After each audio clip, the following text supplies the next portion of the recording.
Mank is the brand new Netflix film directed by David Fincher and stars the likes of Gary Oldman, Amanda Seyfried, Lily Collins, and Charles Dance, and is a 1930s Hollywood is reevaluated through the eyes of scathing will and alcoholic screenwriter Herman J. Mankiewicz as he races to finish Citizen Kane.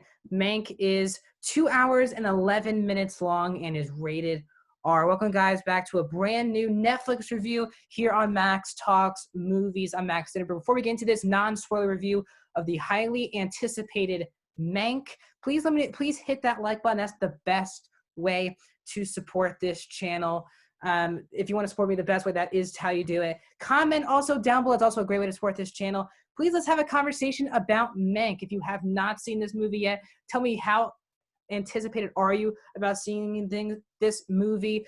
Fincher, Gary Oldman, what a production. And if you have seen the movie, tell me, do you believe this should be in the Oscar race for Netflix? Tell me all your thoughts, non-spoiler, if you've seen the movie, in the comment section down below. Also, if you like these Netflix reviews, movie reviews, TV show reviews, streaming platform, and movie rankings, you're found the place. Please consider hitting that subscribe button and ringing that bell for notifications for more reviews like these. Now, let's get into the positives, then my negative, and then my score. So as I told you guys, I was really excited for Mank. Now, I was hearing a lot of mixed things from critics. Some people really enjoyed it, and some people thought it was just a boring movie. And I went in pretty much blind. Have I seen Citizen Kane? I probably have seen it. I can't really remember Citizen Kane that much. So going to this movie, I'm very fascinated in film.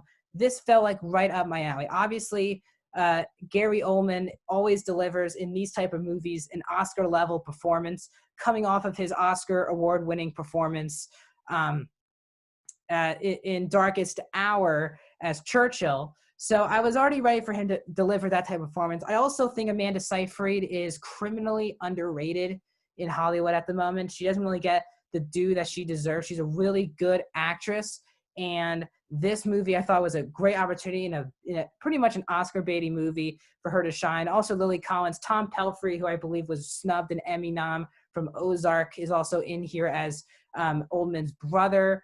Great cast. It's the true story about the writing of one of the greatest films that people believe of all time, Citizen Kane, and the relationship between him and Orson Welles, relationship to how writers were perceived in Hollywood at the time. Just really fascinating stuff here.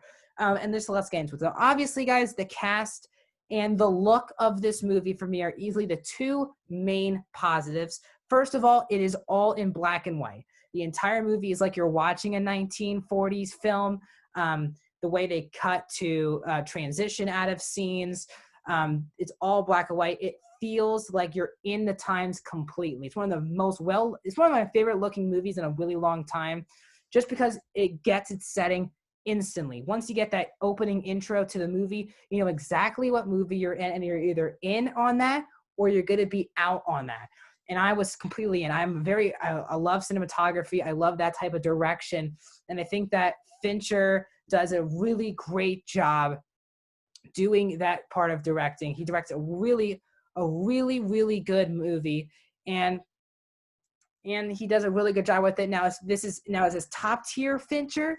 I'm not sure it's top tier Fincher. I'm going to get to my negatives when I get to my negatives.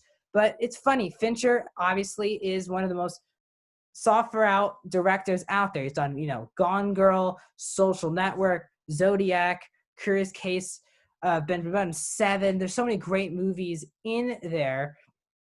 And that's why I was coming in very high. Now, Gary Oldman does deliver, in my opinion, an Oscar-level performance. He really is the movie. He is Mank himself. He is the center focus of the entire movie. There's great supporting cast. There's great relationships that Mank builds with other people. But again, you're either going to like this movie or not based off of your likability of Gary Oldman as this character. And I think that Oldman delivers a really great performance. Now, is this my favorite performance of the year? No. Is this a better performance than him in Darkest Hour? Don't believe so. But it's a very fascinating character, and you kind of learn everything through his eyes in Hollywood. What would it like to be in his shoes during this situation? That's what Fincher lets you in on as well. He goes through a lot of issues. He has alcoholism, which is heavily brought out. He's got a gambling problem. Also, throughout the movie, he's got marriage issues throughout the film. So you kind of understand, and he has a brother issue as well. So there's so much going on for him, but he just wants to write Citizen Kane and have full credit of that. He wants credit for writing Citizen Kane. And I think that that part is obviously the main focus throughout the whole movie. We're going back and forth of there's flashbacks to 6 years to where we are in 1940, where he's finishing writing Citizen Kane. And you get all the background on how just he was treated in Hollywood, the struggle he was having, talking to big time producers, his issues that sometimes were his fault, sometimes was not his fault. Some of the very fascinating stuff with that. And I'm very happy to say, but yes, Amanda Seyfried is absolutely terrific in this movie. And I do believe, I hope she gets considered here for Best Supporting Actress, because she is terrific as Marion Davies. She was terrific in her chemistry with Oldman, was actually my favorite aspect of the film, especially in that first half when they get on screen multiple times. It's a really brilliant relationship. In the back and forth of Gary Oldman's relationship with her dad, who's played by Charles Dance, and then you get her.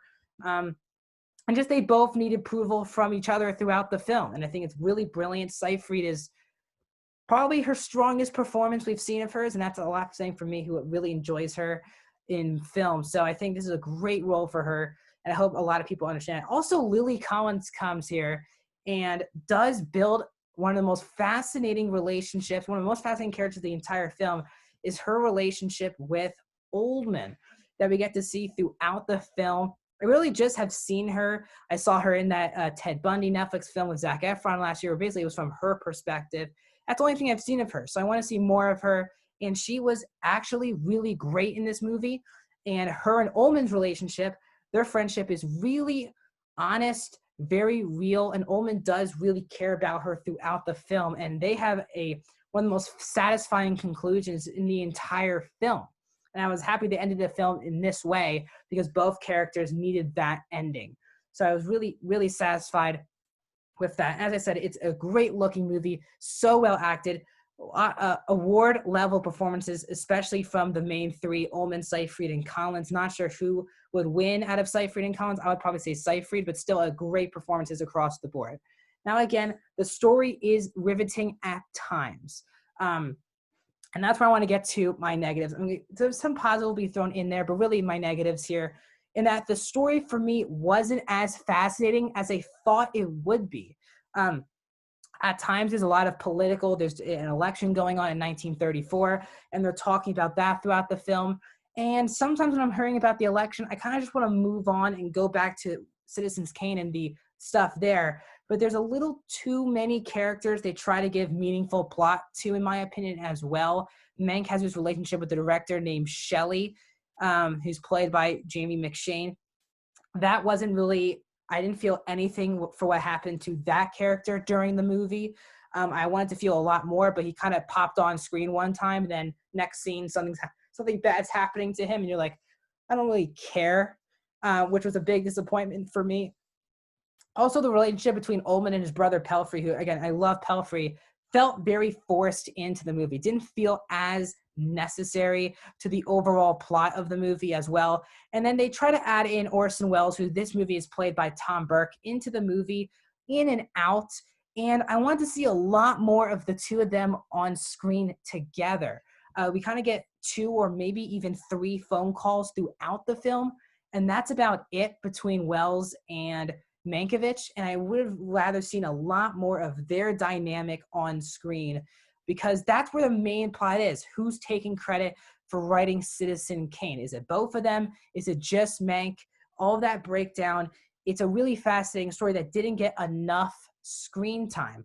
Also, his marital relationship. We're kind of just told what goes wrong in his marriage. We're not really shown any real fighting throughout the entire movie between Mank and his wife, who's played by Tupence Middleton.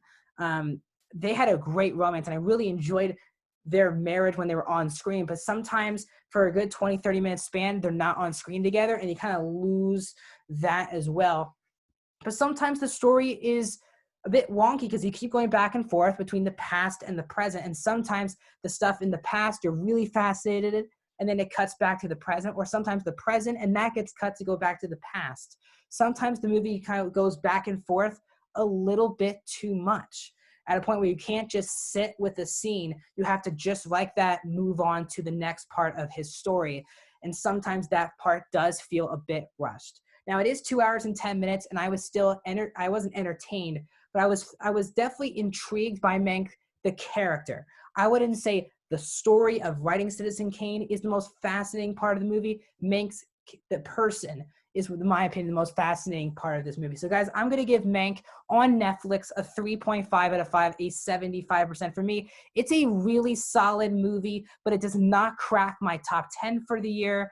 I still have a lot more films that have been Oscar baity this year, like The Five Bloods and Trial of Chicago 7, stronger films from Mank. Nowhere near, in my opinion, top Fincher.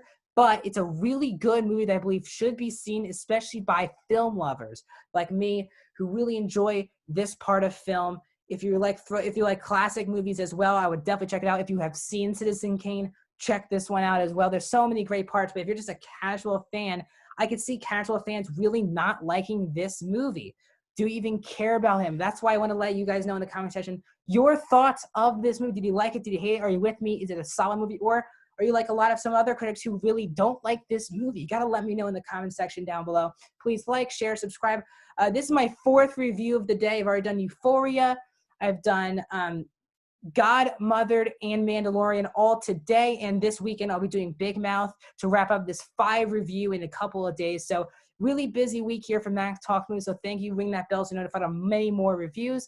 Thank you guys so much for watching my review of Mank, and I'll see you guys in the next one.